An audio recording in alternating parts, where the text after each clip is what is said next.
12 Park Street, Kamduni থেকে 24 সন্দেশখালী।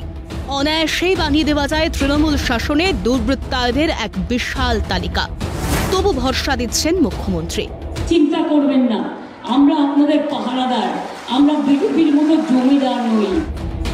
বিরোধীরা বলছেন, নেত্রীর পাহারার কড়া নজরদারিতে বঙ্গের এত কাণ্ডেও প্রায় প্রতিক্রিয়াহীন হয়ে গিয়েছিল নাগরিক সমাজ। প্রলোভনের ফাঁদে অথবা ভয়ে তটস্থ করে রেখেছিলেন তিনি সমাজকে। সমাজের এই নিষ্পৃহতার সুযোগকে ব্যবহার করে তিনি কার্যত অনুভূতিহীন একটা রাজ্য গড়ে ফেলতে চেয়েছিলেন। কেউ প্রতিবাদী হলে তিনি সিপিএম, মাওবাদী বলে দেগে দিয়েছেন। কার্টুনের মজা নেওয়ার দায়ে একজন অধ্যাপককে জেলে পাঠিয়েছেন। সারের চড়া দাম নিয়ে প্রশ্ন করায় এক নিরীহ যুবককে হাজতবাসও করিয়েছেন। সবই হয়েছে তার পাহারায়, অথচ তিনি দেখেও দেখেননি নিয়োগে দুর্নীতি, রেশনের চুরিটা। নিন্দুকেরা বলে, কারণ নাকি সবই হয়েছে কালীঘাটের পাহারায়। চিন্তা করবেন না, আমরা আপনাদের পাহারাদার। কালীঘাটের 35টা প্লট কি অ্যাটাচড হয়েছে? শান্তিনিকেতনের বাড়িটা কি অ্যাটাচড হয়েছে?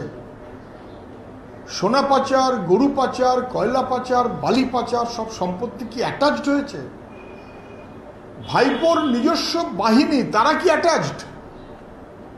ভাইপোর নিজস্ব বাহিনীর গুণকীর্তন সম্পন্ন কি বিনয় মিশ্র নাকি একটা ভানুয়াটুর দ্বীপে আছে, সেও কি অ্যাটাচড? চিন্তা করবেন না, আমরা আপনাদের পাহারাদার। পশ্চিম বাংলার 2 কোটি মেধাযুক্ত বেকার যুবক যুবতীর পিঠে ছুরি মেরেছেন, তাদের চাকরি বিক্রি করেছেন পার্থ চ্যাটার্জিকে দিয়ে। 6.5 কোটি রেশনের উপর নির্ভর করে থাকা বাংলার জনগণ রেশনের চাল, রেশনের গম পাচার করেছেন, গরিব মানুষের পিঠে ছুরি বসিয়েছেন এই মমতা ব্যানার্জি। দুর্নীতি শব্দটাকে এই সরকার যেন রাজনীতির সঙ্গে সমার্থক করে দিয়েছে। গত 13 বছর ধরে রাজ্যে চলছে তোলাবাজি, নেই শিল্প, নেই কাজের সুযোগ, বাড়ছে ভিন রাজ্যে যাওয়া পরিযায়ী শ্রমিকের সংখ্যা। অভিযোগ, বিভিন্ন প্রকল্পের টাকা লুট করছে তৃণমূল, ফলে আরও কমছে কাজের সুযোগ। তাই এরাজ্যে বন্ধ 100 দিনের কাজ, আবাস যোজনার টাকার বরাদ্দ। কেন্দ্রের অভিযোগ মানেন না মুখ্যমন্ত্রী। যখন অভিযোগ ওঠে সন্দেশখালী কিংবা জলপাইগুড়ির বার্নিশ গ্রাম থেকে, তখন কি করেছেন পাহারাদার মুখ্যমন্ত্রী? যখন শাহজাহান বাহিনীর বিরুদ্ধে একযোগে সোচ্চার সন্দেশখালীর মহিলারা, তখন তিনি কিভাবে দাঁড়িয়েছিলেন শাহজাহানের পাশে? এখনো তিনি কিভাবে সন্দেশখালীর ঘটনাকে সাজানো বলছেন? প্রশ্ন উঠছে জনমানুষেও।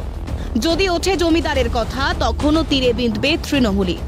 যেদিন প্রথম আদালতে তোলা হয়েছিল শাহজাহানকে, সেদিনই বোঝা গিয়েছিল জায়গায় জায়গায় কিভাবে চলে শাহজাহানদের জমিদারিত্ব।